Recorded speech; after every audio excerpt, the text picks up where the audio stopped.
चलिए आज हम लोग देखेंगे इंडियन ज्योग्राफी, भारत का भूगोल। यह भूगोल का मैराथन क्लास है और इसे मास्टर वीडियो भी कह सकते हैं आप। जब कोई भी विषय का हम एक बार में अध्ययन करते हैं तो हमारा जो कॉन्फिडेंस होता है वो बढ़ता है, और कॉन्फिडेंस के साथ साथ जो हमारा कॉन्फिडेंस जो होता है वो काफ़ी ऊंचे लेवल से बूस्टअप होता है। तो सबसे पहले हम देखेंगे भूगोल। भूगोल में यह एक विषय है, यह जो विषय है अवधारणा समझ का विषय है। इसमें अवधारणा होनी चाहिए। अगर आपकी अवधारणा नहीं है तो समझने में कुछ कठिनाई हो सकती है, लेकिन आप लोगों को रिवीजन एक दो बार रिवीजन करने से हमारा कॉन्फिडेंस बढ़ेगा, और जब कोई भी चीज़ एक बार में सीख लेते हैं तो कॉन्फिडेंस काफ़ी हाई लेवल से बूस्टअप होता है। तो चलिए आज हम लोग देखेंगे पूरा पहले भारत का विस्तार, भारत के विस्तार से लेके जो है ये भौगोलिक भौतिक प्रदेश, और इसके साथ साथ पूरी पहाड़ियाँ वगैरह जो है सारी चीज़ देखेंगे। यहाँ पे भारत की जो मानक रेखा है, टाइम जोन है, और ये सारी चीज़ें हम एक ही वीडियो में कवर करेंगे। तो चलिए आइए शुरू करते हैं। सबसे पहले देखेंगे भारत की अवस्थिति एवं विस्तार के बारे में। तो मित्रों सबसे पहले हम देखेंगे भारत जो स्थित है वो कहाँ पर स्थित है। तो मित्रों यह भारत जो है पृथ्वी के, यह पृथ्वी मान लीजिएगा इसे, यह पृथ्वी है। तो जो अगर हम भारत को देखें तो पूर्वी गोलार्ध में और उत्तरी गोलार्ध में, अगर देशांतर के आधार पर देखते हैं तो यह पूर्वी गोलार्ध में, और अगर अक्षांश के अनुसार देखते हैं तो यह उत्तरी गोलार्ध में स्थित है। अब उत्तरी गोलार्ध में कहां से कहां तक स्थित है? अगर उत्तरी गोलार्ध का ये कन्याकुमारी पॉइंट है, ये भारत का ये दक्षिणतम बिंदु जो है कन्याकुमारी है। तो उत्तरी अगर गोलार्ध की बात करें तो यह 8:04 से लेके ऊपर का जो भाग है जम्मू कश्मीर का वह 37:06 के बीच। तो भारत जो अवस्थित है अगर अक्षांशीय स्थिति पर देखें तो 8:04 से लेके 37:06 तक, ठीक है। और इसके बाद अगर हम यहीं पे देशांतर के आधार पर देखें तो जो देशांतर के आधार पे है यहाँ जो है पश्चिमी भाग इसका पड़ता है गुजरात। तो 68:07 से लेके 97:25 तक है। इसको ये जो दे रखे हैं अक्षांश और देशांतर, इसको एक मोबाइल की तरह याद करिए, मोबाइल नंबर की तरह याद करिए। कैसे? 84 से 376। 84 का मतलब हुआ 8:04 और 376 का मतलब हुआ 37:06। इसके बाद 68:687 से 97:25। 84, 376, 687 और 97:25। तो अगर कभी भी अगर आपसे इंटरव्यू में बात पूछी जाए तो आप जब इंटरव्यू में अगर बात बताएंगे तो ये जरूर कहेंगे कि उत्तरी गोलार्ध में स्थित है, लेकिन उत्तरी 8:04 से उत्तरी 37:06 तक। तो कुल मिला के आपको ये कहना है कि उत्तरी 8 से लेके उत्तरी 37:06। इसके बाद अगर यहाँ पे देशांतर के अनुसार पूछा जाए तब आप बोलेंगे 68:07 पूर्वी से लेके 37:25 तक पूर्वी, अर्थात आपको पूर्वी गोलार्ध में ही देशांतर के आधार पे है। इतनी बात समझ में आ गई। तो आप लोगों को अगर देखें तो ये हुए उत्तरी गोलार्ध और दक्षिणी गोलार्ध में स्थित हैं। अब इसी में देखते हैं तो ये अगर पूछा जाता है कि गोलार्ध में कौन से भाग में स्थित है, तो यह जो है अक्षांश के अनुसार देखेंगे तो उत्तरी और पूर्वी गोलार्ध के मध्य, देशांतर और अक्षांश के बीच, ठीक है। अब इसके बाद यह क्या है, इसको अगर महाद्वीप के अनुसार देखा जाए तो भारत के जो महाद्वीप के अनुसार अगर देखा जाए तो यह एशिया महाद्वीप में स्थित है। भारत एशिया महाद्वीप में स्थित है और एशिया महाद्वीप के कौन से भाग में, तो यह एशिया महाद्वीप के दक्षिणी भाग में स्थित है, दक्षिणी भाग में स्थित है। अब दक्षिणी भाग में स्थित होने के कारण क्या हुआ कि दक्षिण के कुछ देश एक संगठन बना लिए जिसे सार्क संगठन कहते हैं, सार्क, या इसे दक्षेस संगठन बोलते हैं। तो दक्षेस का मतलब क्या हुआ, दक्षिण एशियाई सहयोग संगठन, ये मिलकर एक संगठन बना लिए जिसे बोलते हैं दक्षिण एशियाई सहयोग संगठन, इंग्लिश में इसे सार्क कहते हैं। अब सार्क का मतलब हुआ south Asia association of regional corporation, ठीक है। तो यह जो है, अब सार्क में पूरा 7-8 देशों का पूरा समूह एक दक्षेस या सार्क का संगठन बना लेता है, और बनाने के बाद सार्क में, सार्क का जो फुल फॉर्म है south Asia association of regional corporation. तो अब इनमें से कौन से देश आते हैं, तो देखो इसमें से टोटल भारत को मिला के 8 देश, अगर भारत को मिलाकर 8 देश, इसके अलावा भारत को छोड़ने पे 7 देश। तो देखिए कौन कौन से देश आते हैं।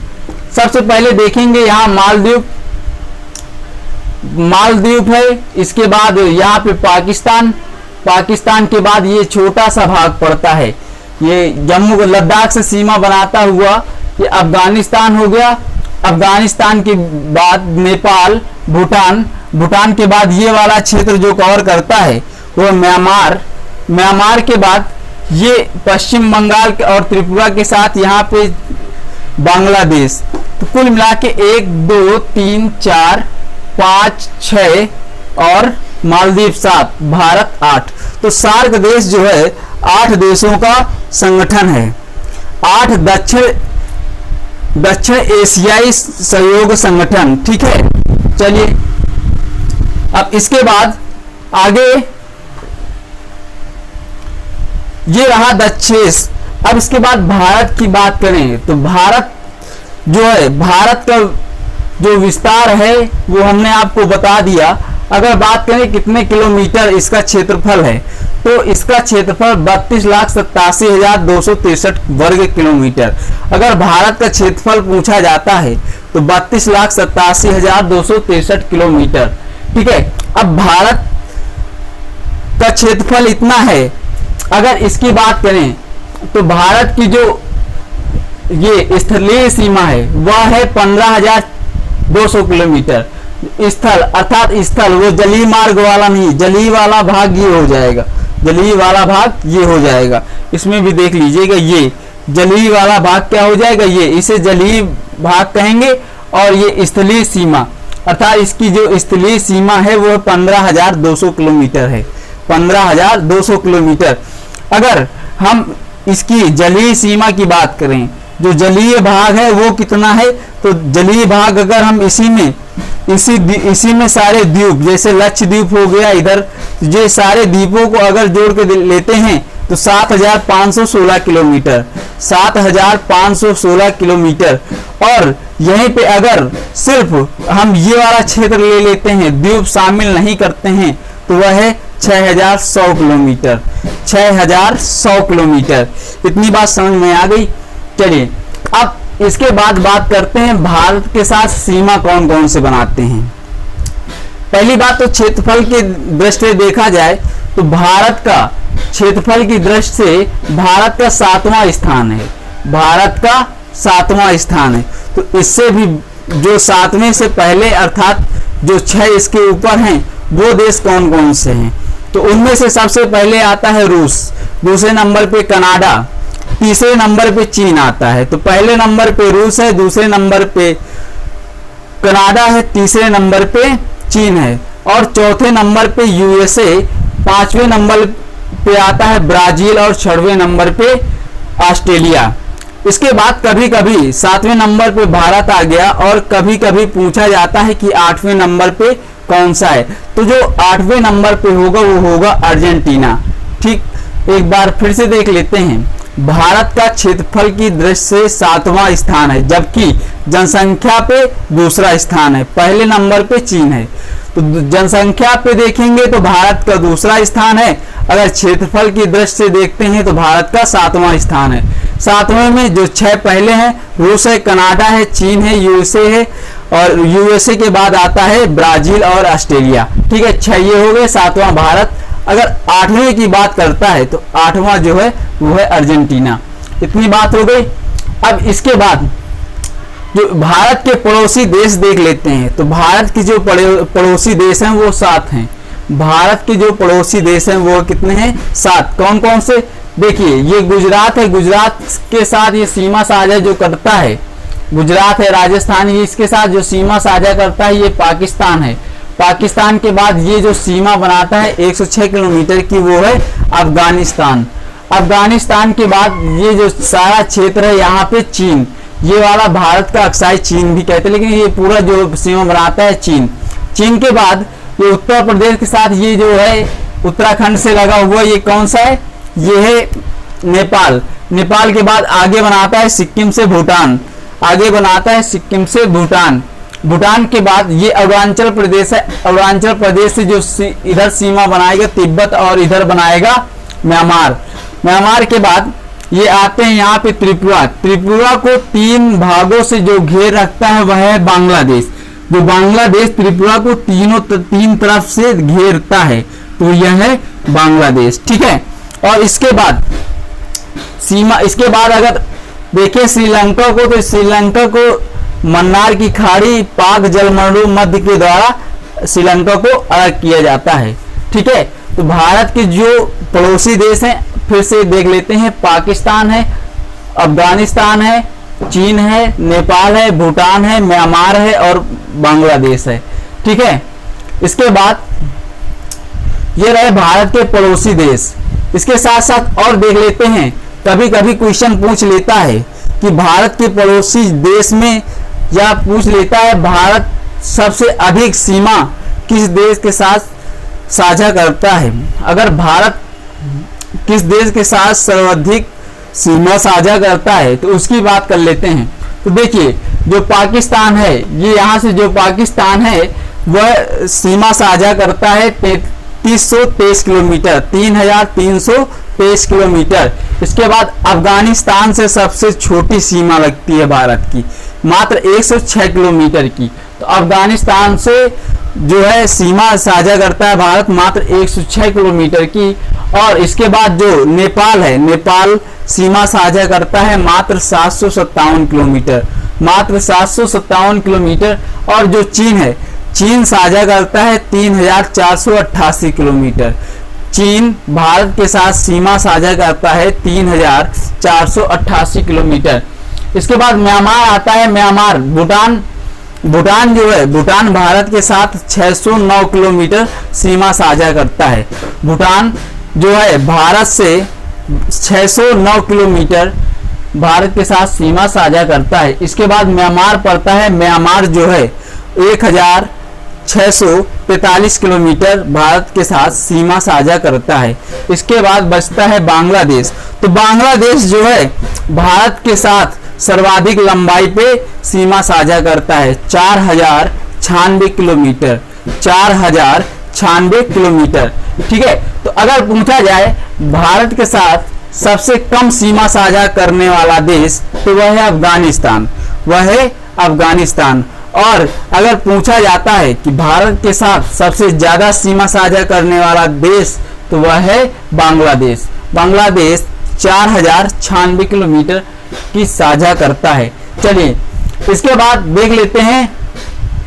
अब इन्हीं पे क्या है कि जनगणना 2011 के अनुसार भारत का दूसरा स्थान है, आपको बता चुके हैं। जनगणना के आधार पे देखा जाए, जनसंख्या के आधार पे, तो दूसरा है, पहला चीन है। अब इसके साथ साथ इसमें देखेंगे कि ये कर्क रेखा है, यहां से जो रेखा, कौन कौन सी रेखा गुजरती है, और दूसरी बात, जो सीमा साझा करते हैं उन सीमाओं के नाम क्या क्या हैं, पहले उसको देख लेते हैं। तो देखिए, जो चीन भारत के साथ सीमा साझा करता है उसे मैकमोहन रेखा कहते हैं, उसे मैकमोहन रेखा कहते हैं। लेकिन यह चीन नहीं मानता इस मैकमोहन रेखा को। क्यों नहीं मानता? क्योंकि 1914 में शिमला समझौता हुआ था। 1914 में शिमला समझौता हुआ था। इसमें तीन देशों के साथ समझौता हुआ था। पहला था तिब्बत, दूसरा भारत और तीसरा जो था ब्रिटिश। ठीक है, तो ब्रिटिश के बाद भारत के बाद तिब्बत, तीनों के बीच एक समझौता हुआ था। समझौता होने के बाद इसे मैकमोहन रेखा नाम दिया गया 1914 में। लेकिन चीन इसे क्यों नहीं मानता?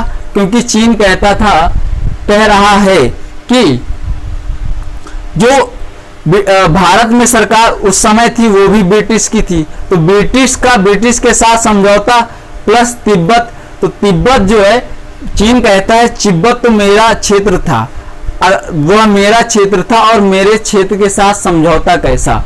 ठीक है, इस कारण से वह मैकमोहन रेखा को नहीं मानता है। इसके बाद देखते हैं, इसके बाद भारत और पाकिस्तान से लगने वाली रेखा रेड क्लिफ रेखा है। भारत और पाकिस्तान से लगने वाली जो रेखा है वह है रेड क्लिफ रेखा। इसे 15 अगस्त 1947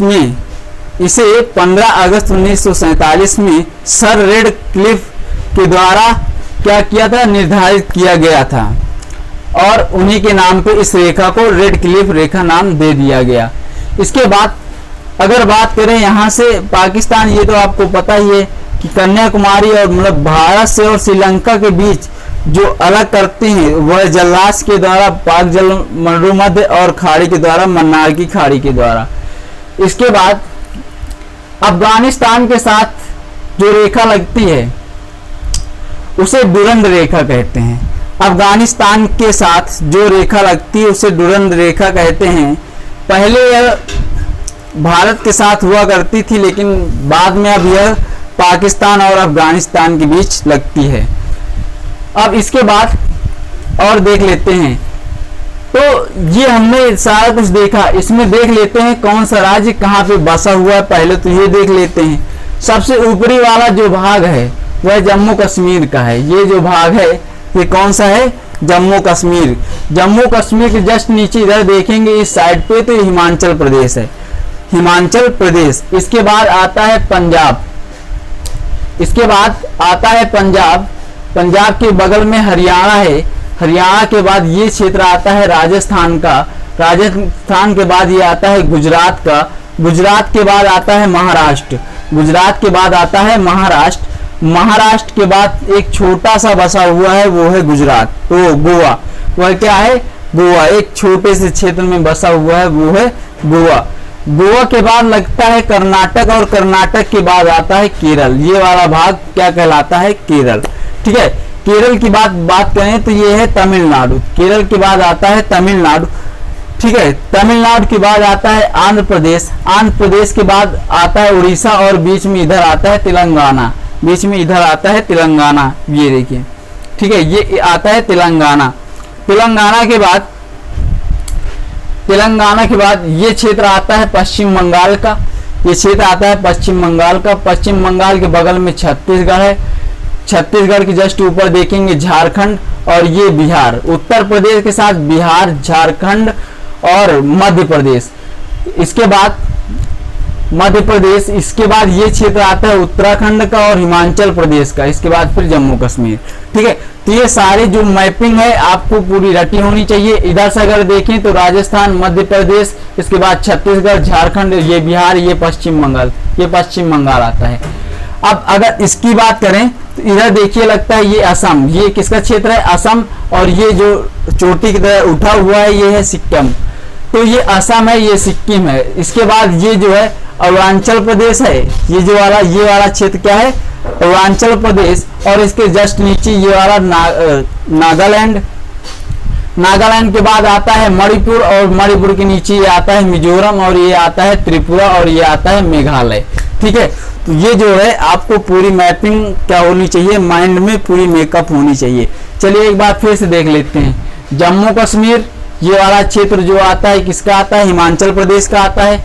जम्मू कश्मीर, इधर हल्का से इधर ऐसे होगा ये हिमाचल प्रदेश, पंजाब, पंजाब के बाद ये क्षेत्र आता है राजस्थान, गुजरात, गुजरात के बाद आता है ये महाराष्ट्र, कर्नाटक, महाराष्ट्र थोड़ा सा साइड में है गोवा, फिर कर्नाटक, केरल, ये वाला क्षेत्र आता है केरल, तमिलनाडु, आंध्र प्रदेश, उड़ीसा, और ये क्षेत्र आता है तेलंगाना का। इसके बाद तेलंगाना के बाद इधर आ जाइए, ये वाला क्षेत्र कहलाता है पश्चिम बंगाल, पश्चिम बंगाल के बाद इधर से गुजरात, फिर ये वाला मध्य प्रदेश, मध्य प्रदेश के बाद छत्तीसगढ़, झारखंड, झारखंड ये वाला क्षेत्र उत्तर प्रदेश कहलाता है। ठीक है, ये वाला उत्तर प्रदेश, उत्तर प्रदेश के बाद ये उत्तराखंड है, ऊपर हिमाचल प्रदेश है। ठीक है, और यहाँ से फिर ये क्षेत्र बिहार का हो जाता है, और ये वाला क्षेत्र सिक्किम का हो जाता है, असम है, अरुणाचल प्रदेश है, नागालैंड है, मणिपुर है, मिजोरम है, त्रिपुरा है और मेघालय है। ठीक है, तो ये सारे क्षेत्र हो गए आपके। तो इस तरह पूरी तरह से माइंड क्या होनी चाहिए, माइंड पे मेकअप होनी चाहिए, इनकी राजधानी भी आपको रटी होनी चाहिए। चलिए राजधानी कुछ देख लेते हैं। जैसे जम्मू कश्मीर की राजधानी क्या है, जम्मू कश्मीर की राजधानी है श्रीनगर। ठीक है, हिमाचल प्रदेश की शिमला है, हिमाचल प्रदेश के बाद पंजाब, पंजाब में की राजधानी चंडीगढ़ है, और हरियाणा की राजधानी भी क्या है, चंडीगढ़ है। ठीक है, राजस्थान की जो राजधानी है पिंक सिटी जयपुर, आप सभी लोग जानते हैं। ठीक है, गुजरात की गांधीनगर है, और महाराष्ट्र की मुंबई है। ठीक है, महाराष्ट्र की मुंबई है। इसके बाद देख लेते हैं गोवा आती है, गोवा की राजधानी पणजी पड़ती है, और फिर आता है कर्नाटक। ठीक है, इसके बाद क्या आता है यहाँ पे कर्नाटक, तो कर्नाटक की जो राजधानी है वो क्या है, बेंगलुरु है।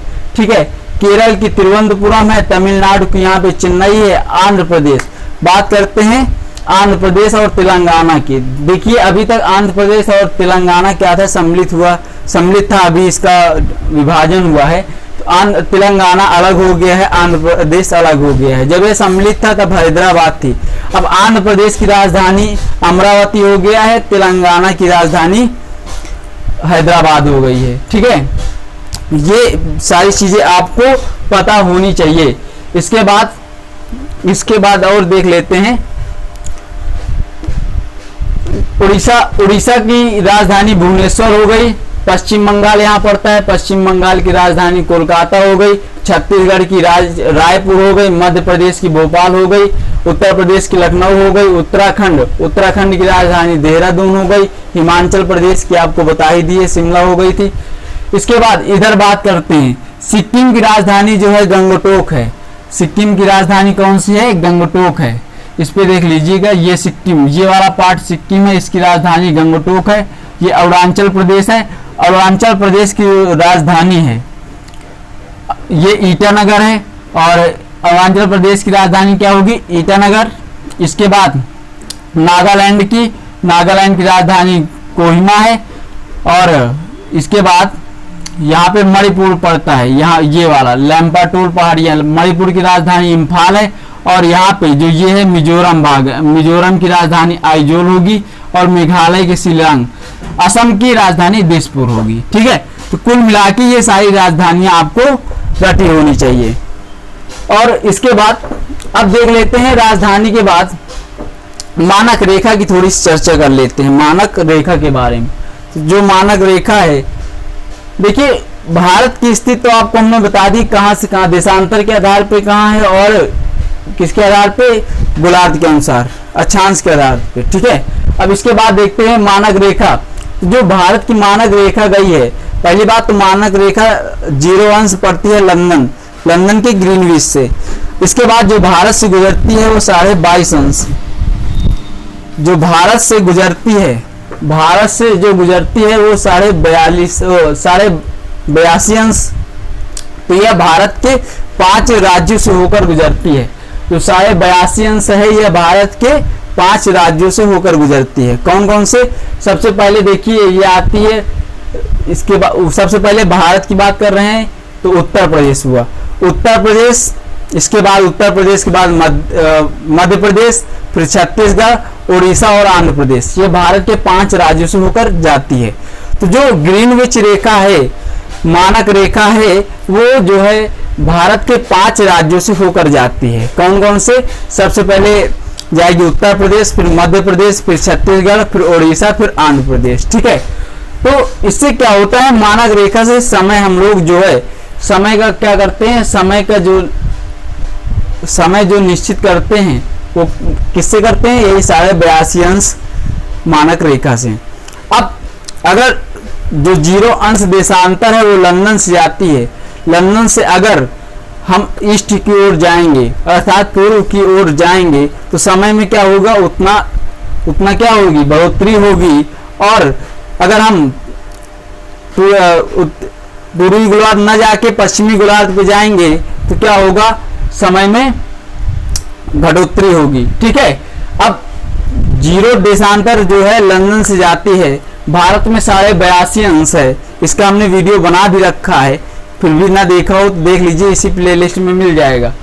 तो जो है भारत लंदन से 5.5 घंटे आगे है, लंदन से कितना, 5.5 घंटे आगे है। ठीक है, तो अब देखिए कहीं कहीं पे ये मानक रेखाएं अपने भारत में तो सिर्फ एक ही हैं, कहीं कहीं पे एक से अधिक हैं। जैसे रशिया की बात करें तो रशिया में जो मानक रेखा खींची गई हैं 11 रेखाएं खींची गई हैं। तो रशिया में मानक रेखाएं कितनी, 11 रेखा हैं। और यहीं पे अगर हम बात करें उसकी यूएसए की, तो यूएसए में 8 खींची गई हैं, यूएसए में 8 खींची गई हैं। और चाइना में बात करें तो चाइना में 5 रेखाएं खींची गई हैं, 5 मानक रेखाएं। ठीक है, तो इतनी बात समझ में आ गई। तो भारत में क्या है, सिर्फ एक रेखा खींची गई है, लेकिन जो नॉर्थ ईस्ट साइड भारत का है, भारत का नॉर्थ ईस्ट साइड चाय बगानी क्षेत्र, तो ये क्या है, यह दूसरी मानक रेखा की मांग कर रहा है। यह क्या है, दूसरी मानक रेखा की मांग कर रहा है। ठीक है, तो इस तरह करके हमने भारत की मानक रेखा बता दिया। अब इसके बाद बात करते हैं कर्क रेखा की। तो भारत की जो कर्क रेखा है, जो 23.5 अंश, देखिए इसके नीचे कहीं ना कहीं देखेंगे आप तो विषुवत रेखा होगा। जो विषुवत रेखा या भूमध्य रेखा वो कितने अंश पे जा रही होगी, तो 0 अक्षांश पे जा रही होगी, वो 0 अक्षांश पे जा रही हो। इसके बाद फिर क्या है, धीरे धीरे आते गए 6 अंश 4 मिनट मिला, 8 अंश 4 मिनट मिला। भारत की स्थिति 8 अंश 4 मिनट से 37 अंश 6 मिनट रही। अब इसी तरह 23.5 अंश निकलता है, 23.5 अंश जो है कर्क रेखा है। 23.5 अंश कौन सी रेखा है, कर्क रेखा है। तो यह कर्क रेखा भारत के 8 राज्यों से होकर गुजरती है, भारत के 8 राज्यों से होकर गुजरती है। तो कर्क रेखा भारत के 8 राज्यों से होकर गुजरती है। पहला देखें तो सबसे पहले जाती है यहाँ पे गुजरात से। ठीक है, गुजरात, इसके बाद राजस्थान के थोड़े से भाग को टच करती है, गुजरात, राजस्थान, इसके बाद मध्य प्रदेश, फिर छत्तीसगढ़, मध्य प्रदेश, और इसके बाद छत्तीसगढ़, फिर झारखंड, झारखंड के बाद पश्चिम बंगाल, पश्चिम बंगाल के बाद आती है त्रिपुरा, और त्रिपुरा के बाद मिजोरम। तो भारत के यह 8 राज्यों से होकर गुजरती है। कर्क रेखा जो गुजरती है भारत के 8 राज्यों से होकर गुजरती है। इसे क्रम वाइज आपको याद करना है।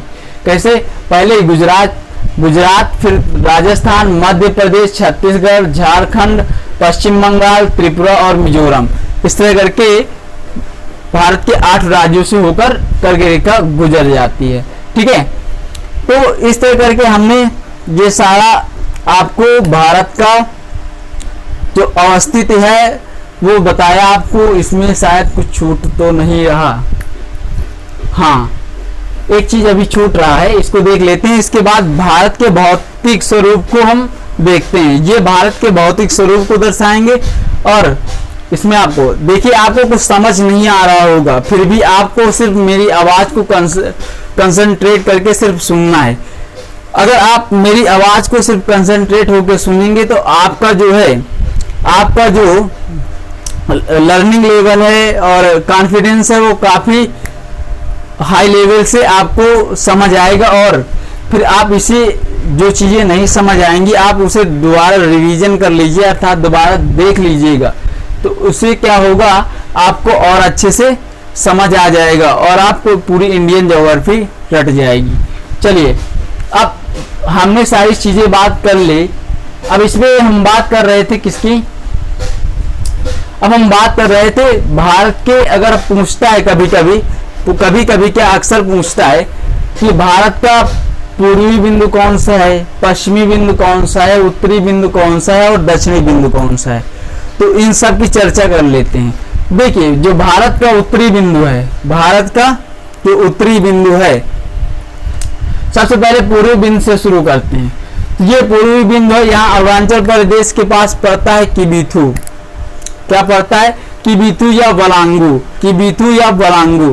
तो भारत का अगर पूर्वी बिंदु बात करें, भारत का सबसे पूर्वी बिंदु क्या है? तो वो किबिथु या वलांगू है। ठीक है। अगर यहीं पे बात करें अगर पश्चिम, भारत की पश्चिमी की, तो सर क्रीक या गौर माता, सर क्रीक या गौर माता के नाम से। अगर उत्तरी बात करें, भारत की सबसे उत्तरी जो है पॉइंट कौन सा है? तो वो है इंदिरा कॉल। क्या है? इंदिरा कॉल। ठीक है। इसके बाद बात करें भारत का दक्षिणतम बिंदु। देखिए अगर भारत का पूछते हैं तो ये कन्याकुमारी के पास पड़ता है। ठीक है, कन्याकुमारी, और ये मुख्य भूमि का बिंदु है। ठीक है। अगर सबसे दक्षिणतम पूछते हैं तो वो फिर पड़ता है आपका इंदिरा पॉइंट। इंदिरा पॉइंट, ये इंदिरा पॉइंट पड़ता है ग्रेट निकोबार पे। ये अभी और हम बात करेंगे। तो ये ग्रेट इंदिरा पॉइंट, ये जो है 6:04 पे। ठीक है। तो ग्रेट निकोबार पे पॉइंट पड़ता है इंदिरा पॉइंट। तो दक्षिणतम पॉइंट की अगर बात करें तो वो है इंदिरा पॉइंट, जो 6:04 पे है। और कन्याकुमारी कितने पे है? 8:04 पे। ठीक है, 8:04 पे। तो इस तरह करके अब और देख लेते हैं। इसके बाद इधर आते हैं और जो छूटेगा इधर बताते रहेंगे फिर। अब इधर भारत के भौतिक स्वरूप को देख लेते हैं, भारत के भौतिक स्वरूप को। तो जो भारत का भौतिक स्वरूप है, सबसे पहले क्या थी? जब पृथ्वी का निर्माण हो रहा था तो पृथ्वी में क्या था? पृथ्वी एक गर्म गैस का गोला थी। पृथ्वी क्या थी? पृथ्वी एक गर्म गैस का गोला थी। ठीक है। तो फिर जब पृथ्वी धीरे धीरे ठंडी हुई, ठंडी होने के क्रम में चट्टानों का निर्माण हो रहा था। चट्टानों का क्या हो रहा था? निर्माण हो रहा था। और चट्टानें, सभी चट्टानें बन रही थी। तो अगर देखा जाए तो पृथ्वी की सबसे पुरानी चट्टान है, सबसे प्राचीन जो चट्टान है, वो सबसे पहले है आर्कियन क्रम की चट्टानें। ठीक है। अब देखिए आर्कियन, इसको क्या है? हिमालय को सबसे पहले देखिए चट्टानों की बात कर लेते हैं। जो यह चट्टानें सबसे पहले बनी आर्कियन क्रम की चट्टान, इसके बाद बनी फिर धारवाड़ की चट्टानें। इसके बाद कौन सी चट्टानें बनी? धारवाड़ क्रम की चट्टानें। और इसके बाद सबसे पहले आर्कियन क्रम की चट्टानें, फिर धारवाड़ क्रम की चट्टानें बनी, और इसके बाद कुरप्पा क्रम की चट्टानें। फिर इसके बाद कुरप्पा क्रम की चट्टानों का निर्माण हुआ, फिर विंध्यन क्रम की चट्टानें बनी, फिर गोंडवाना क्रम की चट्टानें बनी। इसके बाद दक्कन ट्रैप बना। ठीक है। तो इस तरह करके दक्कन ट्रैप बनने के बाद इस तरह करके पूरा निर्माण हुआ चट्टानों का। तो इसमें अगर इनको अभी आपको क्रम रटाएंगे, इनको क्रम को बहुत अच्छे से सीखना है। ये क्रम बहुत अच्छे से याद होने चाहिए। जैसे पहला है आर्कियन क्रम की चट्टानें, फिर दूसरा है धारवाड़ की क्रम की चट्टानें, तीसरा है कुरप्पा क्रम की चट्टानें, चौथा है विंध्याचल क्रम की चट्टानें, और इसके बाद ये गोंडवाना क्रम की चट्टानें, इसके बाद दक्कन ट्रैप। ठीक है। तो ये क्रम की चट्टानें हुई। इसके बाद इसमें क्या है? इसी में दो चीजें, चट्टानों पे ही दो चीजें हैं। पहला अगर देखें तो कोबर का भूसन्नति सिद्धांत, कोबर का भूसन्नति सिद्धांत, कोबर के बारे में अभी हम अध्ययन करेंगे। और इसके बाद दूसरा जो था, दूसरे वैज्ञानिक आइजैक और हैरी हेस ने बताया प्लेट विवर्तनिक सिद्धांत। कौन सा? प्लेट विवर्तनिक सिद्धांत। तो जो प्लेट विवर्तनिक सिद्धांत बताया उन्होंने क्या बताया कि जो है पृथ्वी में 7 प्लेटें थी। पृथ्वी में 7 प्लेटें थी। कौन कौन सी? इंडो ऑस्ट्रेलियन करके ये सारी जो प्लेटें हैं, पूरा विस्तार आपको बताएंगे। तो जो प्लेटें थी ये क्या थी? प्लेटें जो थी ऐसी थी, और बाद में प्लेटें, अब यहाँ पे सबसे पहले बात करते हैं जो 7 प्लेटें थे। 7 प्लेटों में क्या था, जो इंडो ऑस्ट्रेलियन प्लेट और Eurasian plate, Indo Australian plate और यूरेशियन प्लेट जब एक अलग हो रही थी, इंडो ऑस्ट्रेलियन प्लेट और इसके बाद यूरेशियन प्लेट, तो क्या हुई, सभी चट्टानें थी तो ये क्या हुई, आपस में टकरा गई थी। ये क्या था, यहाँ पे टकराने के कारण क्या हुआ था, ये हिमालय का निर्माण हुआ था। टकराने के कारण क्या हुआ था, हिमालय का निर्माण हुआ था। ठीक है, तो हिमालय का जो निर्माण हुआ था, अब इसी में कोबर का भूसन्नति सिद्धांत है। कोबर का भूसन्नति सिद्धांत क्या कहते हैं, क्या कहता है, वो कहते हैं पहले तो पृथ्वी को पैंजिया नाम से जाना जाता था। पृथ्वी को पहले क्या नाम से, पैंजिया नाम से जाना जाता था। उसमें ऊपर वाले भाग और नीचे वाले, जैसे नीचे वाले भाग को गोंडवाना लैंड कहते थे। ठीक है, इस तरह करके भारत पहले जो पृथ्वी थी उसको 2 भागों में बांटा था। जो बीच वाले भाग को जो बांटता था, जैसे हम लोग गोलार्ध में बांटते हैं, ये वाले भाग को विषुवत रेखा या भूमध्य रेखा नाम दे देते हैं। इसी तरह उस टाइम क्या था, उस टाइम कोबर का भूसन्नति सिद्धांत बताता है कि इसमें एक टेथिस सागर था। टेथिस सागर क्या था कि ये ऊपर वाला जो यूरेशियन प्लेट का भाग और ये इंडो ऑस्ट्रेलियन का प्लेट का भाग था। यहाँ पे क्या था, एक टेथिस सागर था। क्या था, टेथिस सागर। तो क्या होती थी, सभी नदियां, भारत की नदियां, और ये इसे भारत नहीं, इंडो ऑस्ट्रेलियन प्लेट कहते थे। तो इंडो ऑस्ट्रेलियन प्लेट की सारी नदियां और इसके बाद यूरेशियन प्लेट की सारी नदियां क्या होती थी, टेथिस सागर में अपना जल गिराती थी। तो जल गिराती थी और जल के साथ साथ कोई भी नदी जल के साथ साथ अपने अवसाद भी ले जाती है। तो जब वह इंडो ऑस्ट्रेलियन प्लेट और यूरेशियन प्लेट की नदियां जब टेथिस सागर में जल गिराती थी, तो इनमें क्या होता था कि ये अपने साथ अवसादों को ले जाती थी। तो अवसाद ले जाने के कारण क्या हुआ, टेथिस सागर का जो है क्या विस्तार बढ़ता गया। जब विस्तार बढ़ता गया तो उसमें क्या हुआ, दबाव हुआ, अधिक तनाव बल के कारण उसमें वो दबाव हुआ। और इसके बाद जब यह इंडो ऑस्ट्रेलियन प्लेट और यूरेशियन प्लेट दोनों आपस में टकराई, तो क्या हुआ, ये जो है टेथिस सागर पे क्या हुआ, दबाव पड़ा, और दबाव पड़ने के बाद क्या हुआ, इसमें फोल्ड बढ़ गया, वलित हो गया। वलित जैसे टकराई तो क्या हुआ, वलित हो गया। वलित का अर्थात मोरदार पर्वत। ठीक है, तो यहाँ एक मोरदार पर्वत का निर्माण हुआ, जिसे क्या कहा गया, जिसे अब हम लोग कहते हैं हिमालय। ठीक है, तो यहाँ पे हिमालय हुआ। ठीक है, इस तरह हिमालय की उत्पत्ति बताते हैं। और इसी तरह जो प्लेट विवर्तनिक सिद्धांत है, कोबर का भूसन्नति सिद्धांत है, और आइजैक और हैरी हेज का जो प्लेट विवर्तनिक सिद्धांत है, यह दोनों ही सिद्धांत हिमालय के को सिद्ध करते हैं। ठीक है, तो इसके बाद अब बात करते हैं हिमालय को। तो हिमालय को अध्ययन की दृष्टि से 4 भागों में बांटा गया है। पहला जो है ट्रांस हिमालय, दूसरा है वृहद हिमालय, तीसरा है लघु हिमालय और चौथा है शिवालिक हिमालय। ठीक है, तो कुल मिला के हिमालय को 4 भागों में अध्ययन करेंगे हम लोग। तो इसमें से अध्ययन क्या क्या करेंगे, देख लीजिए।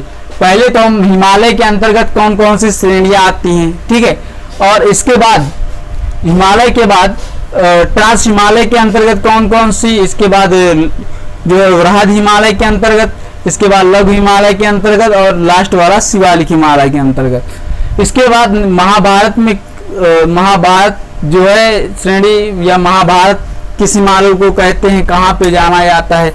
इसके बाद ये हिमालय का ही विस्तार है।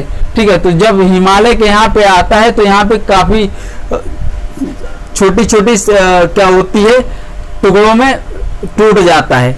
देखिए यहाँ पे जो हिमालय है, यहाँ पे काफी जो है काफी चौड़ा हिमालय है। यहाँ का जो भाग है काफी चौड़ा है, तो और यहाँ का जो भाग काफी चौड़ा है, और जब यहाँ पे आते आते काफी संकीर्ण हो जाता है, मतलब पतला हो जाता है। और जब पतला हो जाता है तो इसकी कई पहाड़ियां जो है छोटे छोटे भागों में बिखर जाती है, अर्थात हिमालय का छोटी छोटी पहाड़ियां विभाजित हो जाती हैं।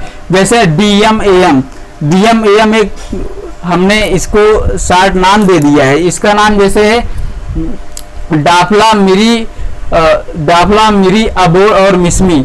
ये पहाड़ियां हैं, शिवालिक की पहाड़ियां हैं। डाफला, मिरी अबोर मिस्मी, ये काफी पूछी जाती है। डाफला मिरी अबोर मिस्मी, DMAM, ठीक है।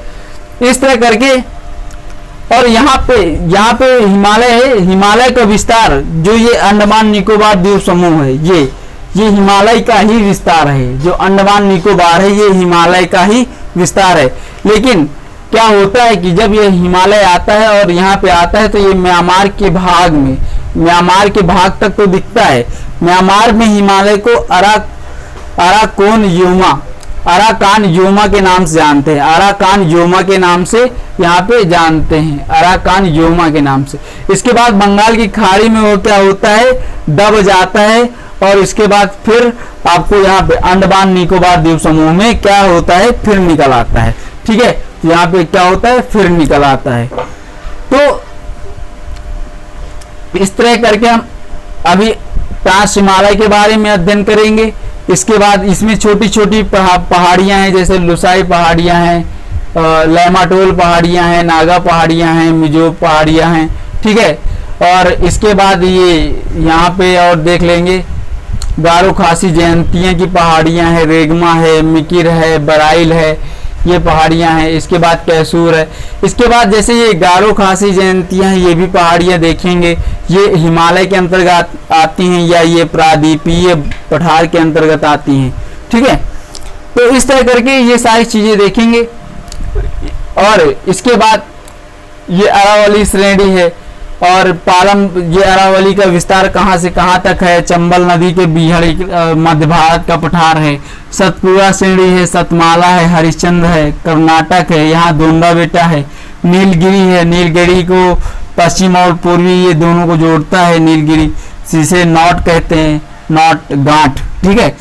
अन्नामलाई है, तो कार्डामोम की पहाड़ियां हैं, महेंद्रगिरी है। तो ये सारी चीजें हम लोग एक एक क्रम से शुरू करते हैं और देखते हैं, ठीक है। तो इतनी चीजें हम लोग देखेंगे, और इसमें और चीजें देख लेंगे कि जैसे शीतोष्ण जो होते हैं, शीतोष्ण घास के मैदान को क्या कहते हैं भारत में, ठीक है। तो ये सारी चीजें देखेंगे। तो चलिए एक एक तरफ से शुरू करते हैं। सबसे पहले देखते हैं, देखिए हिमालय, जो हिमालय का विस्तार कहाँ से, यहाँ से लेके लास्ट तक देखा जाए तो तिब्बत तक है। लेकिन और पूरा अभी हमने आपको बताया कि ये म्यांमार से लेकर, म्यांमार में तो दिखता है, अराकान योमा के नाम से इसे जाना जाता है। इसके बाद फिर ये क्या होता है, बीच वाले बंगाल की जो खाड़ी के भाग में क्या होता है, लुप्त हो जाता है, और इसके बाद फिर ये वाले निकोबार में फिर ये दिखाई देने लगता है, ठीक है। अब इसके बाद देख लेते हैं, स्टार्ट करते हैं। थोड़ा सा यहाँ चमक आ रही होगी, ब्राइटनेस ज़्यादा हो गई है क्योंकि यहाँ रोशनी पड़ रही, कोई बात नहीं, इसे मैनेज करिएगा। सिर्फ आपको मेरी आवाज़ों को सुनना है सिर्फ, ठीक है। बाकी सारी चीज़ें मैप कुछ दिख ही रहा होगा आपको, मैप में कौन कहाँ पे वो सारी चीज़ें समझा रहे हैं। तो देखिए सबसे पहले जो ट्रांस हिमालय है, ट्रांस हिमालय के पहले इसमें एक क्रम पूछ लेता है। क्रम क्या पूछता है, इसमें 5 श्रेणियां दे दी जाएंगी, 5 श्रेणी दे देगा और पूछेगा इन्हें क्रम से मतलब क्रम से इन्हें लगाइए या क्रम से बताइए, ठीक है। जैसे काराकोरम, लद्दाख, जास्कर, पीर पंजाल, धौलाधर। काराकोरम, लद्दाख, जास्कर, पीर पंजाल और इसके बाद धौलाधर। ये 5 श्रेणियां हैं जो क्रम से आती हैं। यहाँ काराकोरम, लद्दाख, जास्कर, पीर पंजाल, इसके बाद धौलाधर। ये 5 श्रेणियां क्रम से आपको कभी कभी लगाने को बोल देता है, तो ये आपको अच्छे से रटना है कौन से क्रम पे है, ठीक है। अगर हम बात करें सबसे पहले ट्रांस हिमालय की, जो ट्रांस हिमालय है, सबसे पहले ट्रांस हिमालय को देखते हैं। तो ट्रांस हिमालय के अंतर्गत 3 श्रेणियां आती हैं, कौन कौन सी, काराकोरम, लद्दाख और जास्कर। काराकोरम, लद्दाख और जास्कर, तो इसके अंतर्गत 3 श्रेणियां आती हैं, काराकोरम, लद्दाख और जास्कर, ठीक है। अब इसके बाद इसमें देखिए एक चीज और है, एक चीज क्या है कि अगर आपसे पूछा जाता है कि भारत की सबसे ऊंची पर्वत शिखर या चोटी कौन सी है, भारत में अवस्थित और भारत की, तो देखिए अगर भारत की पूछता है तो वो है K2 गाडविन ऑस्टिन। K2 या इसे ही गाडविन ऑस्टिन के नाम से जानते हैं। कहाँ पे है ये? काराकोरम पे। ठीक है, तो K2 या गाडविन ऑस्टिन। ठीक है, अगर यहीं पे पूछ लेता है भारत में अवस्थित, तो मित्रों अगर भारत में अवस्थित पूछ लेगा तब आप कंचनजंगा लगाएंगे। क्या लगाएंगे? कंचनजंगा। फिर से एक बार देख लीजिएगा, अगर पूछ ले कि भारत की सबसे ऊंची चोटी, तो वो है काराकोरम में स्थित K2 या गाडविन ऑस्टिन। ठीक है, अब इसके बाद अगर भारत में अवस्थित, ये भारत की थी, अब भारत में अवस्थित पूछता है तो फिर कंचनजंगा। ठीक है, 8,598 किलोमीटर कंचनजंगा। इतनी बात समझ में आ गई। ठीक है, अब इसके बाद जो ये पहला ट्रांस हिमालय है, ट्रांस हिमालय पे क्या है, यहाँ पे आपको लास्ट तक मिलेगा ट्रांस हिमालय। आपको ये तिब्बत तक इसमें मिलेगा। तिब्बत में आगे इधर देखने आप लोग कैलाश या मानसरोवर जाने का जो है यहीं पे है। चेमायुंग ग्लेशियर है, इसी से ये जब ग्लेशियर पिघलता है तो दो क्या बनते हैं, दो झीलों का निर्माण होता है, एक मानसरोवर झील, एक रागस्ताल झील। ठीक है, तो अब यहाँ पे हम बात कर रहे थे अगर ट्रांस हिमालय की। ट्रांस हिमालय में 3 पर्वत श्रेणियां आती हैं, काराकोरम, लद्दाख और जास्कर। काराकोरम, लद्दाख और जास्कर। ठीक है, इसके बाद दूसरी बात करें, दूसरा जो है वृहद हिमालय। दूसरा कौन सा है? वृहद हिमालय। तो वृहद हिमालय की अगर पहाड़ियां देख लेते हैं, देखियो वृहद हिमालय जो है, इसका वृहद हिमालय का विस्तार इधर जम्मू कश्मीर में नंगा पर्वत से लेकर इधर पड़ता है नामचा बरवा तक। कहां तक? नामचा बरवा तक। तो यहां पे हम देखेंगे जो है नंगा पर्वत से लेकर कहां तक? नामचा बरवा तक। ठीक है, तो ये वृहद हिमालय का विस्तार है, इसे ग्रेट हिमालय भी कहते हैं, ग्रेट हिमालयाज। ठीक है, ग्रेट हिमालयाज क्यों कहते हैं? क्योंकि अधिकतर पर्वत श्रेणियां इसी में पाई जाती हैं, पर्वत चोटियां वगैरह सारी बहुत सारी इसमें पाई जाती हैं, तो इसे ग्रेट नाम दे दिया गया। ठीक है, अब देखिए इधर से देखते हैं, सबसे पहले जो इधर है नामचा बरवा पर्वत। ठीक है, नामचा बरवा। इसके बाद ये कभी कभी ये क्रम पूछ लेता है, तो इधर एक क्रम से याद करते हैं, नामचा पर्वत। तो क्या होता है, कभी कभी क्रम पूछता है काराकोरम, लद्दाख, जास्कर, तो ये कौन सा क्रम है? तो अगर हम ये देख रहे हैं तो हम लोग चल रहे हैं उत्तर से दक्षिण की ओर, तो उत्तर की अगर दक्षिण की ओर देखें तो काराकोरम, लद्दाख, जास्कर, पीर पंजाल और धौलाधर। अगर यहीं पे बात करते हैं दक्षिण से उत्तर की ओर, तो फिर हो जाएगा धौलाधर, पीर पंजाल, जास्कर, लद्दाख और काराकोरम। ये चीज आपको बहुत अच्छी याद रखनी है कि उत्तर से दक्षिण पूछ रहा है या फिर दक्षिण से उत्तर पूछ रहा है। ठीक है, अब इसके बाद फिर देख लेते हैं, ये आपको ये क्रम बहुत अच्छे से याद रखना है। इसके बाद एक क्रम ये पूछ लेता है कि पूरब से पश्चिम की ओर इन श्रेणियों को सेट करिए। तो जब इनको करता है तो पहले आपको नामचा बरवा, फिर कंचनजंगा, मकालू, एवरेस्ट, अन्नपूर्णा, धौलागिरी। धौलागिरी के बाद आता है नंदा देवी। नंदा देवी के बाद और इधर उत्तराखंड में काफी आ जाते हैं, जैसे कामेत हो गया, बंदरपुछ हो गया। एक बार फिर से सबसे पहले नामचा बरवा, कंचनजंगा, मकालू, माउंट एवरेस्ट, अन्नपूर्णा, धौलागिरी। ठीक है, तो ये पूरा आपको एक क्रम है, इसको क्रम से याद करना पड़ेगा। अगर इसी के बाद इधर नीचे की तरफ आते हैं, तो नीचे की तरफ आएंगे तो यहाँ पे देखेंगे अरुणाचल प्रदेश में पटकाई बूम पहाड़ियाँ। इसके बाद नागालैंड में आएंगे, नागालैंड में नागा पहाड़ियाँ। नागालैंड के बाद नीचे आएंगे तो मणिपुर पड़ता है, मणिपुर में लैमा टोल पहाड़ियाँ। नागपुर में लैमा टोल पहाड़ियाँ। इसके बाद यहीं पे क्या पड़ता है? लुसाई पहाड़ियाँ। यहीं पे क्या पड़ेगा? लुसाई पहाड़ियाँ। और मिजोरम में मिजो पहाड़ियाँ। ठीक है, तो ये आपको याद रखना है। नागा जनजाति भी है, तो इस तरह करके आपको याद रखना है। नागालैंड की जो है पहाड़ियाँ, नागा पहाड़ियाँ, इन्हें जनजातियों के नाम पे रख दिया गया। यहाँ डीएम एएम है, डाफला, मिरी, अबोर, मिसमी। इसके बाद असम में 3 पर्वत श्रेणियां हैं।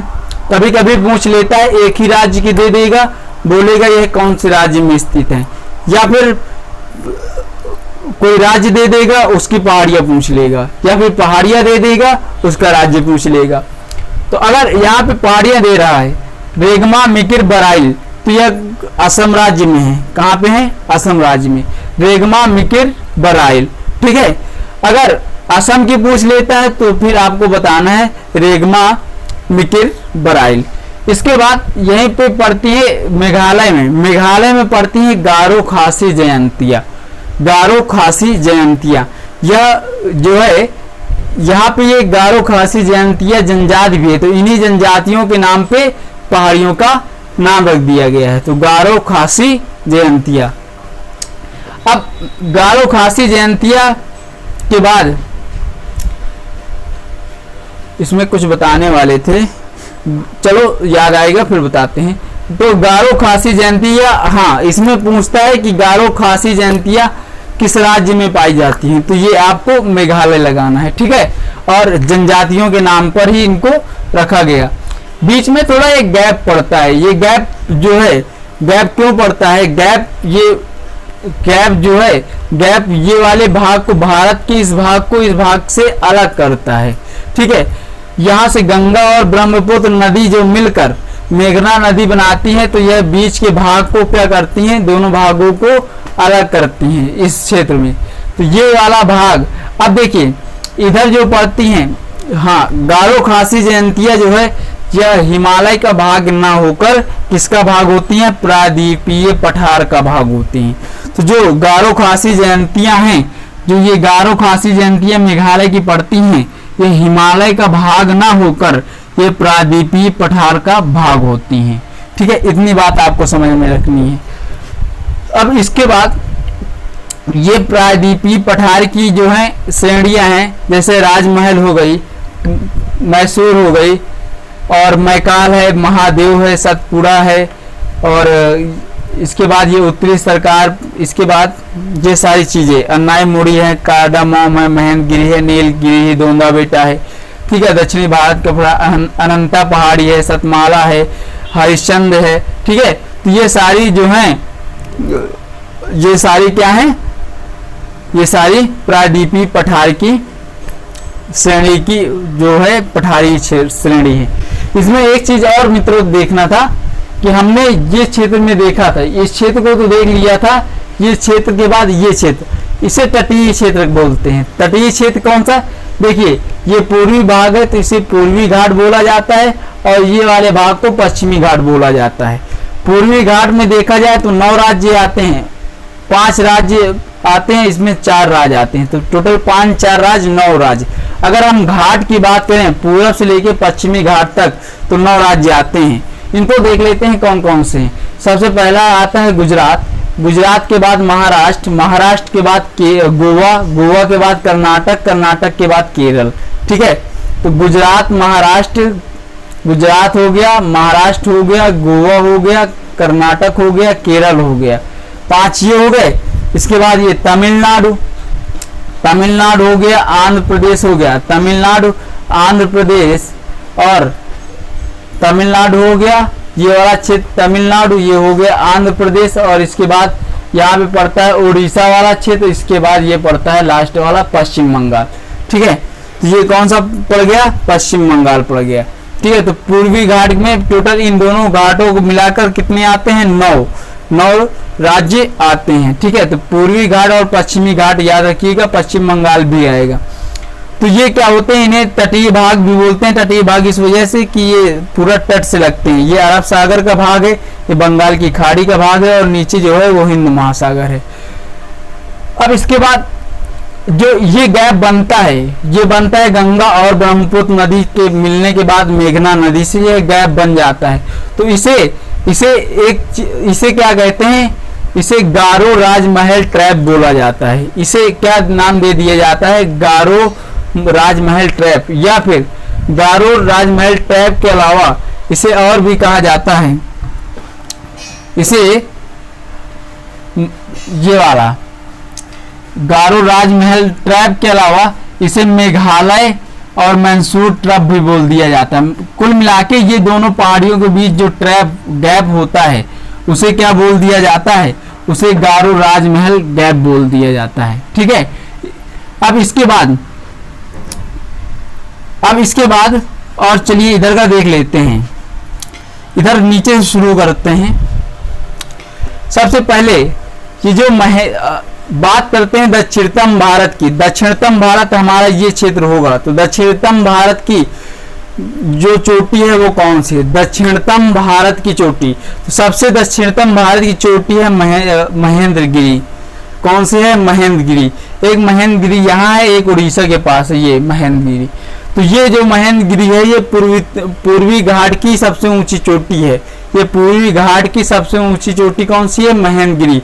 ये दोनों जुड़वा भाई हैं। ठीक है, तो ये जो है महेंद्रगिरी पूर्वी घाट की चोटी है।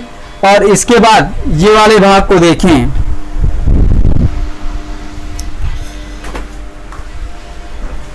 ये वाले भाग को देखते हैं। तो ये वाले यहाँ पे दक्षिणतम, अगर सबसे दक्षिणतम भाग की बात करें तो सबसे दक्षिणतम जो चोटी है वो महेंद्रगिरी है। इसके बाद केरल में पाई जाती है कार्डामोम की पहाड़ियाँ। कार्डामोम की पहाड़ियाँ, तो यहाँ कार्डामोम की पहाड़ियों से इलायची मिलती है। क्या होता है, इलायची। केरल को क्या कहते हैं, मसालों का बागान अर्थात मसालों का बगीचा भी कहा जाता है। क्यों, क्योंकि यहाँ पे जितना भी मसालों का सामान है, जो गरम मसाला वगैरह ये है, तो ये पूरा कहाँ मिलता है, यही इन्हीं पहाड़ियों से मिलता है। ठीक है, तो कार्डामोम की जो पहाड़ियाँ हैं ये इलायची के लिए फेमस है। इसके बाद अन्नामलाई में अन्नाई मुड़ी पहाड़ी है। अन्नामलाई में क्या है, अन्नाई मुड़ी पहाड़ी है। इसके बाद नीलगिरी पहाड़ी। नीलगिरी पहाड़ी क्या करती है, या पूर्वी घाट और पश्चिमी घाट दोनों को मिलाती है। क्या होती है, एक पहाड़ी इधर आती, मतलब एक पहाड़ी इधर नीलगिरी की चली जाती है, एक इधर चली जाती है, तो इसे नॉड बोला जाता है अर्थात गांठ बोला जाता है। गांठ का मतलब यह पूर्वी और पश्चिमी दोनों पहाड़ियों के बीच की गांठ है अर्थात मिलाने वाली है। ठीक है, इसके बाद नीलगिरी पहाड़ी पर ही स्थित है कौन सी, दोंदा बेटा। दोंदा बेटा की जो ऊंचाई है वो कितनी है, 2695 मीटर। 2695 मीटर। इसके बाद कर्नाटक में, अब देखिए यहीं पे नीलगिरी के पास एक पड़ती है पहाड़ी ब्रह्मगिरी। ठीक है, तो ब्रह्मगिरी से कौन सी नदी निकलती है, कावेरी नदी। तो ब्रह्मगिरी से निकलती है कावेरी नदी। इसके बाद ब्रह्मगिरी के जस्ट ऊपर है कुद्रेमुख। ये कहाँ, कर्नाटक में पड़ती है। तो कुद्रेमुख जो है पहाड़ी कर्नाटक में पड़ती है। उसके जस्ट ऊपर जाएंगे तो महाबलेश्वर है। महाबलेश्वर पहाड़ी है जहाँ से कृष्णा नदी का उद्गम स्थान है। उद्गम स्थान महाबलेश्वर से किसका है, कृष्णा नदी का। और एक चीज और है, ये जो पश्चिमी घाट है इसको सह्याद्री भी कहते हैं। जो पश्चिमी घाट है इसको सह्याद्री भी कहते हैं। इसके बाद बात करते हैं महाबलेश्वर के जस्ट ऊपर सह्याद्री है। सह्याद्री के पास ही ये त्रयंबकेश्वर है जो नासिक में है। यहीं से क्या होती है, गोदावरी नदी का उद्गम स्थान है। ठीक है, इसके बाद गुजरात में गिर पर्वत है। और इसके बाद दमन द्वीप यहाँ पे आप लोग जानते हैं। ठीक है, इसके बाद अब देखिए बात करते हैं पर्वतों की। तो पर्वत दो प्रकार के होते हैं। पर्वतों की बात की जाए तो पर्वत दो प्रकार के होते हैं। पहला पर्वत फोल्डेड पर्वत, मोरधार या वलित पर्वत। दूसरा होता है झूठा पर्वत या भ्रंश। ठीक है, तो झूठा पर्वत का मतलब क्या हुआ, झूठा पर्वत का मतलब यह हुआ कि कोई भी जमीन की जो निचली चट्टानें हैं वह खिसक जाए और जमीन धंस जाए। तो जैसे हम यहाँ पे खड़े हैं, ठीक है, अब यहाँ पे खड़े होने के बाद अगर ये जमीन धंस जाए और हम नीचे चले जाएं, 50 फीट नीचे जाते हैं, तो क्या होता है, फिर हमको आगे की तरफ देखेंगे तो हमें लगेगा ये हमारा पहाड़ है। क्या लगेगा, ये वाला पहाड़ है। पीछे देखेंगे तो हमें ये क्या लगेगा, ये पीछे वाला पहाड़ है। ठीक है, तो वो क्या हो गया, ये पहाड़ तो है नहीं, लेकिन हमें क्या होता है, लग रहा है, अर्थात वो कह रहा है भ्रंश। तो इसी तरह ये वाला जो होता है इसे क्या कहेंगे, झूठा पर्वत बोला जाता है। और एक जो रियल में है जैसे हिमालय वगैरह, तो ये क्या है, ये रियल में है, ठीक है। तो झूठा पर्वत का मतलब होता है कि एक जमीन का होता है धंस जाना, जमीन धंस जाना, ठीक है। अब इसके बाद इसी तरह क्या हुआ है, ये आप देख रहे होंगे विंध्याचल श्रेणी, क्या है, विंध्याचल श्रेणी और सतपुड़ा श्रेणी। विंध्याचल श्रेणी और सतपुड़ा श्रेणी के बीच क्या हुई थी, जमीन धंस गई, और जमीन धंसने के बाद क्या हुआ, यहाँ पे ये विंध्याचल श्रेणी और ये सतपुड़ा श्रेणी का निर्माण हो गया। तो ये क्या, एक यहाँ पे पहाड़ का काम करने लगी, एक भ्रंश घाटी, ठीक है, एक ये क्या हो गई, भ्रंश घाटी का काम करने लगी। अब विंध्याचल श्रेणी और सतपुड़ा श्रेणी से नर्मदा नदी निकलती है, विंध्याचल श्रेणी और सतपुड़ा श्रेणी से ही क्या निकलती है, नर्मदा नदी निकलती है। अब सतपुड़ा श्रेणी की आगे का विस्तार, इसी सतपुड़ा जो श्रेणी है इसी का जो आगे का विस्तार है वो कौन कौन सी, महादेव और मैकाल श्रेणी है, इसी का विस्तार है, इसी का विस्तार क्या क्या हो गई, महादेव और मैकाल हो गई। इसके बाद विंध्याचल श्रेणी की ही मैसूर और राजमहल, ये विंध्याचल श्रेणी की ही क्या है, भाग है, ठीक है। तो ये दो बीच की जब जमीन धंस गई तो ये वाला विंध्याचल श्रेणी और ये वाला सतपुड़ा श्रेणी भ्रंश घाटी बन गई, ठीक है। अब इसके बाद क्या हुआ, अरावली पर्वत को देख लेते हैं। अरावली पर्वत है, यह क्या है, यह भारत की सबसे प्राचीन श्रेणी है, भारत की प्राचीन पर्वत श्रेणी। इसके आगे हिमालय कुछ नहीं है, ठीक है, हिमालय अभी इसके आगे बच्चा है, क्योंकि अरावली जो श्रेणी है इसको पेंशन मिलना शुरू हो गई, अर्थात इसका क्या हुआ, अब इसका अपघटन शुरू हो गया है, ठीक है। तो अरावली श्रेणी ये बहुत पुरानी श्रेणी है, ठीक है। तो ये गुजरात के पालमपुर से लेके दिल्ली के क्षेत्र तक फैली हुई है, गुजरात के पालमपुर से लेकर दिल्ली के क्षेत्र तक फैली हुई है। इसके बाद यहीं से जो अरावली अगर पूछ लेता है कभी कभी कि अरावली जो श्रेणी है इसकी सबसे ऊंची चोटी, तो अरावली श्रेणी की सबसे ऊंची चोटी है गुरु शिखर। अरावली पर्वत श्रेणी की सबसे ऊंची चोटी क्या है, गुरु शिखर है। इसके बाद यहाँ से जो राजस्थान से चंबल नदी निकलती है। अब अरावली श्रेणी और विंध्याचल श्रेणी, अरावली श्रेणी और विंध्याचल श्रेणी के बीच दो पठार पड़ते हैं। अरावली श्रेणी और विंध्याचल श्रेणी के बीच दो पठार पड़ते हैं, मध्य भारत का पठार और मालवा का पठार, मध्य भारत का पठार और मालवा का पठार, ठीक है। तो अरावली श्रेणी के बीच, अरावली और विंध्याचल के बीच दो पठार पड़ते हैं, एक मध्य भारत का पठार और दूसरा है मालवा का पठार। तो जो चंबल नदी निकलती है, चंबल नदी आके मालवे के पठार को बीहड़ में तब्दील कर दिया है, चंबल नदी मालवा के पठार को बीहड़ में तब्दील कर दिया, ठीक है। इसके बाद और हमारे समझ से तो ये हुआ। अब और देख लेते हैं, इधर की और देख लेते हैं, प्रायद्वीपीय पठार की सारी पठार देख लेते हैं। तो इधर से ये देखते चले आए, राजमहल की पहाड़ियाँ, महादेव, मैकाल, ये सतपुड़ा श्रेणी का ही विस्तार हैं। इधर फिर सतमाला, हरिश्चंद्र और अनंत ये एक ही राज्य में पड़ते हैं, महाराष्ट्र में। कर्नाटक की श्रेणियाँ महाबलेश्वर, कुद्रेमुख हैं, ठीक है, दोंदा बेटा नीलगिरी में ही है। तो ये तमिलनाडु के जवादी, सेवराई और पालकुंडा। इसके बाद नल्ला मल्ला की पहाड़ी है पूर्वी घाट में, ये देखिए नल्ला मल्ला की पहाड़ियाँ हैं। अगर बात करें पूर्वी घाट की सबसे ऊंची चोटी महेंद्रगिरी है, ठीक है। अब यहाँ पे उत्तरी सरकार है। और इसके बाद ये वाला भी क्षेत्र हो गया। अब इसमें देखना है, और हमने इसको देखा ट्रांस हिमालय को, इसके बाद वृहद हिमालय को भी देखा। इसके बाद अब देख लेते हैं लघु हिमालय, इसके बाद बचेगा शिवालिक हिमालय। तो शिवालिक हिमालय का जो विस्तार है ये है DMAM, ठीक है, और रेगमा मिकिर बलाइल। तो DMAM का मतलब क्या हुआ, डाफला, मिरी, अबोर और मिस्मी। इसके बाद जो है लघु हिमालय को देखते हैं। तो लघु हिमालय को जब यहाँ जम्मू कश्मीर से निकलता है, लघु हिमालय जम्मू कश्मीर से निकलता है, तो इसे जम्मू कश्मीर में पीर पंजाल के नाम से जाना जाता है।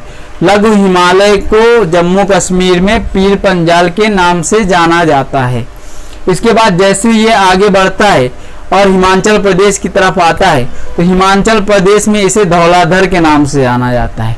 लघु हिमालय को जम्मू कश्मीर में पीर पंजाल के नाम से जाना जाता है और हिमाचल प्रदेश में इसे धौलाधर के नाम से जाना जाता है। इसके बाद ये जैसे नेपाल में प्रवेश करता है तो नेपाल में इसे दो नामों से जाना जाता है। नेपाल में इसे दो नामों से जाना जाता है, महाभारत और नाग तिब्बत। महाभारत के नाम से और नाग तिब्बत के नाम से जाना जाता है। इसके बाद ये नेपाल के पहले उत्तराखंड में जब प्रवेश करता है तो इसे मसूरी श्रेणी के नाम से जानते हैं कि मसूरी श्रेणी। एक बार फिर से देख लेते हैं। लघु हिमालय जब हिमालय जम्मू कश्मीर में, लघु हिमालय को जम्मू कश्मीर में पीर पंजाल के नाम से जानते हैं, हिमाचल प्रदेश में धौलाधर के नाम से जानते हैं, उत्तराखंड में इसे मसूर श्रेणी के नाम से जानते हैं और इसके बाद नेपाल में महाभारत और नाग तिब्बत के नाम से जानते हैं और आगे इसी का भाग डाबला मिरी अबोर मिसमी इसी की